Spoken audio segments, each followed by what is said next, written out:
Hello friends, আজকের ব্লগে আমরা হিমাচল প্রদেশের কিন্নর জেলার সাংলার একাধিক আপেল বাগান ঘুরে দেখব। হিমাচলের কিন্নর জেলার আপেলের জগৎজোড়া খ্যাতি। যদিও আমাদের মতো অতি উৎসুক পর্যটকদের কারণেই বেশ কিছুদিন ধরে আর বাগানে পর্যটকদের ঢুকতে দিতে চান না বাগান কর্তৃপক্ষরা। সৌভাগ্যবশত সাংলায় আমরা যে হোটেলে উঠেছিলাম সেই হোটেলের পিছনেই ছিল সুবিস্তীর্ণ আপেল বাগিচা। তাই বাগান কর্তৃপক্ষের সঙ্গে কথা বলে আমরা আপেল বাগান ঘুরে দেখতে শুরু করলাম। মূলত পাহাড়ের ঢালে বিঘার পর বিঘা জমি জুড়ে বাগানগুলি অবস্থিত। প্রত্যেকটা বাগানই কমবেশি কাঁটাতারের বেড়া দিয়ে ঘেরা।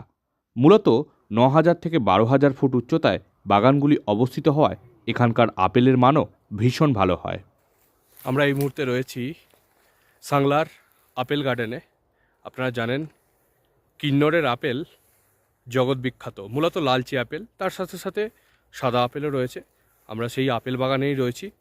এখানে অত্যন্ত কড়া রেস্ট্রিকশন, মূলত পর্যটকদের ঢুকতেই দেওয়া হয় না বললেই চলে, কারণ অনেকেই কি আপেল বাগানে আপেল তোলেন, তাই এখানে খুব কড়া রেস্ট্রিকশন।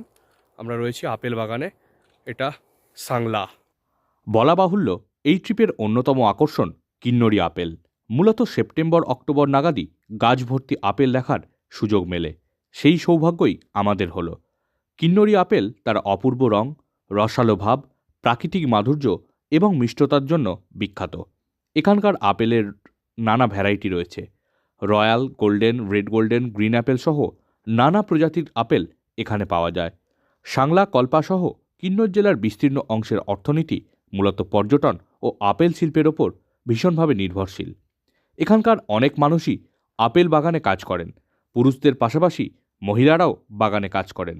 মূলত আপেল বাগান থেকে আপেলগুলো তুলে বাগানের পাশেই থাকা প্রসেসিং সেন্টারে নিয়ে যাওয়া হয়। সেগুলি বাছাই করার পর তা ওয়াক্স বা মোম দিয়ে পালিশ করা হয়। যেগুলো নষ্ট হয়ে যায় সেগুলো ভিন্নভাবে কাজে লাগানো হয়। তারপর আপেলগুলো পেটিতে পুড়ে রপ্তানি করা হয়। দেশের বিভিন্ন প্রান্তের পাশাপাশি কিন্নরের এই আপেলের একটা বড় অংশ বিদেশে রপ্তানি করা হয়।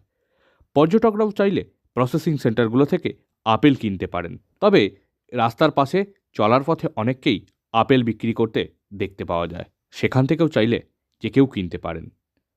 চলুন বন্ধুরা, আজকের ব্লগটা এখানেই শেষ করি। আবার নতুন ব্লগ নিয়ে খুব শীঘ্রই দেখা হচ্ছে।